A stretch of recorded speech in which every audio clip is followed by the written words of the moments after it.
నేను ఈ క్లాత్ని మొదటే ఫ్రంట్ కూర్చోబెట్టి షేప్ తీసుకోవాలి, అలా తీసుకోవాలి, ఫ్రంట్ షేపు తీసుకోవాలి ముందే.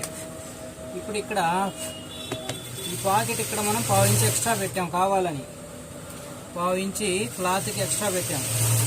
ఇప్పుడు ఇది ఆ 1/2 ఇంచ్ ఇలా లాగి 1/2 ఇంచి వరకు ఇది లాగాలి. 1/2 ఇంచ్ లాగి ఇక్కడ చేయి పట్టుకొని కదలకుండా ఇక్కడ చేయి పట్టుకొని దీన్ని ఒక 1/2 ఇంచ్ లాగాలి. అప్పుడు ఇది ఫిట్ అయిపోవాలి, బాగా ఫిట్ అయిపోవాలి, ఇంకా సాగకూడదు అది. ఇక్కడ మనం ఇప్పుడు ఈ అడ్డం కుట్టేసుకోవాలి.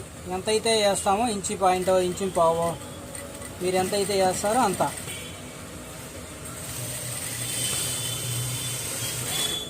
ఇప్పుడు ఇక్కడ ఈ పాకెట్కి ఇక్కడ జిల్లా రాకుండా చక్కగా ఇలా కూర్చోబెట్టుకోవాలి. ఎక్కడ తేడా ఉండకుండా మెలిక తిరగకుండా ఇలా కూర్చోబెట్టుకోవాలి.